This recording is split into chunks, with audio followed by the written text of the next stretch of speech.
भीषण शीतलहर में कोई भी फुटपाथ पर न सोए, ठंड से लोगों को बचाने के लिए सीएम ने प्रशासन और नगर निगम प्रशासन को दिए निर्देश। मुख्यमंत्री योगी आदित्यनाथ ने बुधवार को गोरखपुर महानगर में 2 अस्थायी रैन बसेरों बरगदवाड़ा व राप्ती नगर का निरीक्षण कर वहां की व्यवस्थाओं की पड़ताल की। इस अवसर पर उन्होंने रैन बसेरे में ठहरे लोगों और रैन बसेरों के बाहर जरूरतमंदों में कंबल व भोजन का भी वितरण किया। निरीक्षण और कंबल वितरण के बाद मुख्यमंत्री ने कहा कि प्रदेश के सभी जिलों में जिला प्रशासन और नगर निगम, नगर निकाय, स्थानीय निकायों के प्रशासन को निर्देश दिए गए हैं कि कोई भी व्यक्ति खुले में, फुटपाथ या पटरियों पर न सोए। उसे रैन बसेरों में उचित व्यवस्था के साथ रहने का सम्मानजनक ठौर दिया जाए।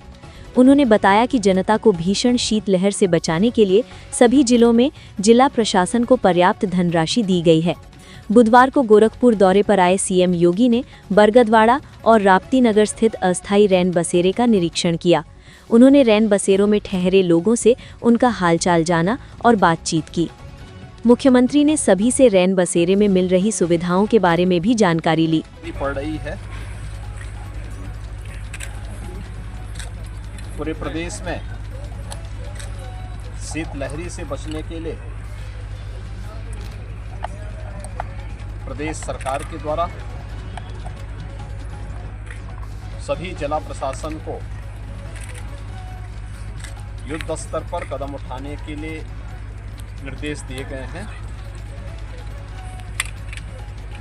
और जनपद में व्यापक पैमाने पे रैन बसेरा बनाने, जरूरतमंदों को ऊनी वस्त्र और कंबल वितरण करने, सार्वजनिक स्थलों पर अलाव जलाने के लिए निर्देश भी दिए गए हैं। आज यहाँ गोरखपुर में मुझे बरगदवा में और राप्ती नगर में रैन बसेरों का निरीक्षण करने, जरूरतमंदों को ऊनी वस्त्र वितरण करने का अवसर प्राप्त हुआ है। गोरखपुर महानगर के अंदर कुल 19 रैन बसेरे वर्तमान में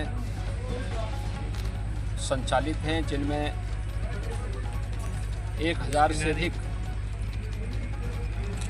जरूरतमंद जो फुटपाथ पर, पटरियों पर जहां तहां रहने के लिए मजबूर होते थे, उन लोगों के लिए अस्थायी रहने की व्यवस्था इन रैन बसेरों में की गई है। ये सभी रैन बसेरे सुरक्षित हैं और व्यवस्थित रूप से संचालित भी हैं। ऐसे ही हर महानगर में और जनपद में व्यापक पैमाने पर रैन बसेरा बनाए गए हैं और सभी को इस बात की हिदायत दी गई है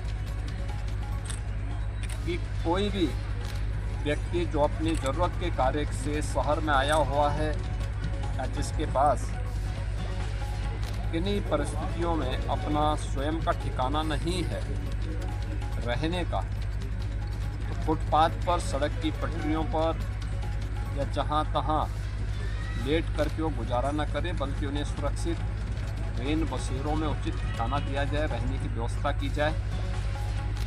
और उसी क्रम में आज यहाँ पर हम लोगों ने पूरे प्रदेश में भी ये व्यवस्था स्थानीय प्रशासन और नगर निकायों के द्वारा, स्थानीय निकायों के द्वारा ये व्यवस्था पूरे प्रदेश में की गई है और उसमें सभी रैन बसेरा संचालित होकर के सभी जिला प्रशासन को पर्याप्त धनराशि ऊनी वस्त्र और कंबल के लिए भी प्रदान किए गए हैं। और मेरी सभी स्वयंसेवी संगठनों, धर्मार्थ संगठनों से भी अपील है कि वे भी अपने स्तर पर जरूरतमंदों को, गरीबों को इस भीषण शीतलहरी में आवश्यक ऊनी वस्त्र और कंबल आदि का वितरण करें। ये बड़ा पुण्य और धर्मार्थ का कार्य है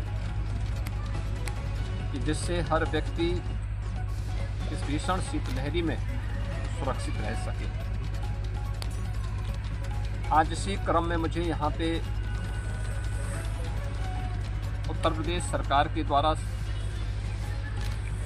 सीएम ग्रिड के अंतर्गत स्मार्ट रोड को भी निरीक्षण करने का अवसर प्राप्त हुआ।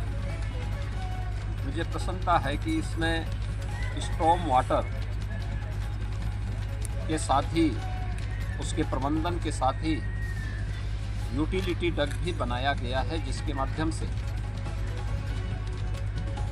सड़क को जो बार बार निर्माण होने के बाद खुदाई की घटनाएं हम देखते थे, जिसके कारण अक्सर दुर्घटनाएं भी होती थी, उससे भी बचाव होगा।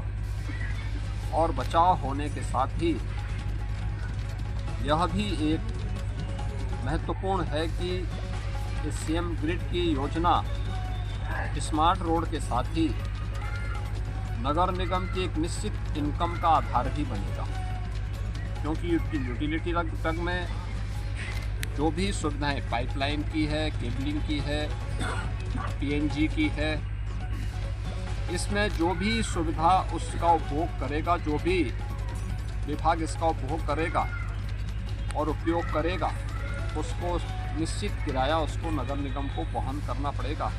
तो ये इनकम का भी आधार बनेगा। और मेरा मानना है कि अकेले ये सीएम ग्रिड की रोड सालाना 2 करोड़ रुपए की इनकम नगर निगम को करवाने में सफल होगी। ये अपने आप